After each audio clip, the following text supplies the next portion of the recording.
മഴക്കാലമായാൽ തീരാ ദുരിതത്തിൽ വിറങ്ങലിച്ചു നിൽക്കുന്ന ഒരു നാട്. രോഗികളുമായി പോലും പോകാൻ പറ്റാത്ത അവസ്ഥയാണ്. ആലക്കാട് ഫാറൂഖ് നഗർ ചൊവ്വേരിക്കുന്ന് റോഡിലാണ് ഈ ദുരിതം. 1 കിലോമീറ്റർ നീളവും 8 മീറ്റർ വീതിയുമുള്ള ഈ റോഡ് ഫണ്ട് അനുവദിച്ചിട്ടും ചുവപ്പുനാടിയിൽ കുരുങ്ങിക്കിടക്കാൻ തുടങ്ങിയിട്ട് വർഷങ്ങളാകുന്നു.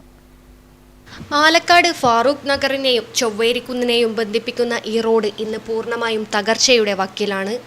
വലിയ കുഴികളും തകർന്ന റോഡുകളും കാരണം കാൽനടയാത്ര പോലും ദുസ്സഹമായ അവസ്ഥ. കഴിഞ്ഞ 2016 ഈ റോഡിന്റെ വികസനത്തിനായി 5,25,00,000 രൂപയുടെ ഭരണാനുമതി ലഭിച്ചിരുന്നതാണ്.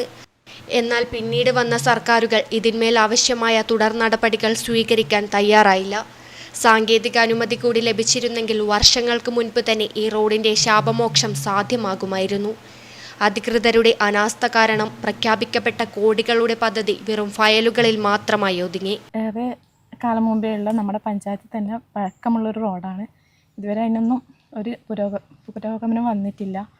പിന്നെ 2016 നമുക്ക് പാലവും റോഡൊക്കെ പാസ്സായി, ASN പാസ്സായി എന്നെല്ലാം പറഞ്ഞിട്ട് നമ്മളൊരു പ്രതീക്ഷയിൽ നിന്നതാണ്. പിന്നെ ഒന്നും അതിനെ കുറിച്ചിട്ടൊന്നും കണ്ടിട്ടും കേട്ടിട്ടൊന്നുമില്ല.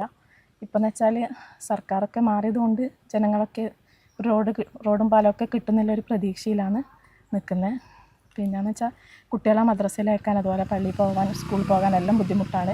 ഈ നടപ്പാലുള്ളത് നമ്മുടെ പള്ളിയുടെ കമ്മിറ്റിയിലൊരു ട്രസ്റ്റിൻ്റെ വക ആക്കിയതാണ് ഈ നടപ്പാലം. അതിനെ കിട്ടിക്കൊണ്ട് നമുക്ക് നല്ല ഉപകാരമാണ്. ഇതിനിപ്പോൾ സർക്കാർ മാറിയത് കൊണ്ട് പാലും റോഡും കിട്ടുമെന്ന് പ്രതീക്ഷിച്ചിട്ട്. എന്തുകൊണ്ടാണ് ഇങ്ങനെയൊരു പണി ഇവിടെ സ്റ്റോപ്പ് ആക്കിയത് എന്നൊക്കെയുള്ള കാര്യങ്ങൾ പഞ്ചായത്തിൽ അന്വേഷിച്ചിരുന്നില്ലേ? അവരന്വേഷിച്ചിട്ടുണ്ടെന്നാണ് പറഞ്ഞിട്ടുള്ളത്. അപ്പം ഇതുവരെ നമ്മൾ കണ്ടിട്ടില്ല. എത്ര വർഷമായി ഈ റോഡ് ഇങ്ങനെ കിടക്കാൻ തുടങ്ങിയിട്ട്? റോഡ് ഏതാണ്ട് നമുക്കെല്ലാം അറിയുന്നതിന് മുമ്പേ, നമ്മളെല്ലാം ചെറുതിലേ കാണുന്ന റോഡാണ്. മുമ്പ് കാലത്തേ ഉള്ള പഴയ ആൾക്കാരാണ്. നമ്മൾ ഉമ്മയും ഉമ്മമ്മൊക്കെ പറയുന്ന ഈ റോഡ് മുൻപേ ഉള്ളതാണ്. പണ്ട് കാലത്തെ വാനൊക്കെ പോകുന്നത് ഇതിലേ കൂടിയാണെന്നൊക്കെ ഇങ്ങനെ പറയുന്നുണ്ട്. പക്ഷേങ്കിൽ അന്നേരം ഇതിപ്പോൾ പകുതി മാത്രമേ ഈ ഒരു കോൺക്രീറ്റ് ഇട്ടിട്ടുള്ളൂ. അപ്പോൾ അതിന് അതുപോലെ മുകളിൽ കുറച്ച് താരങ്ങ് ചെയ്തിട്ടുണ്ട്. അത് കുറച്ച് വർഷമായി, 4 വർഷം 5 വർഷമായിട്ടായി. അതിപ്പം പൊട്ടിപ്പൊളിഞ്ഞു. ഇപ്പോൾ ഇത് കഴിഞ്ഞ വർഷമാണ് ഇവിടെ ഇത്ര വരെ കോൺക്രീറ്റ് ചെയ്തത്.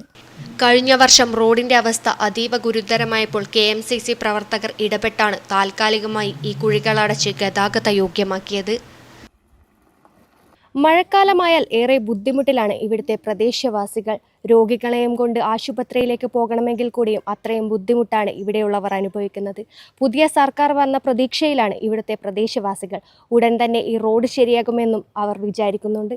ക്യാമറമാൻ പ്രണവ് പെരുവാമ്പയ്ക്കൊപ്പം അഞ്ജലി ലക്ഷ്മണ, നെറ്റ്വർക്ക് ന്യൂസ്.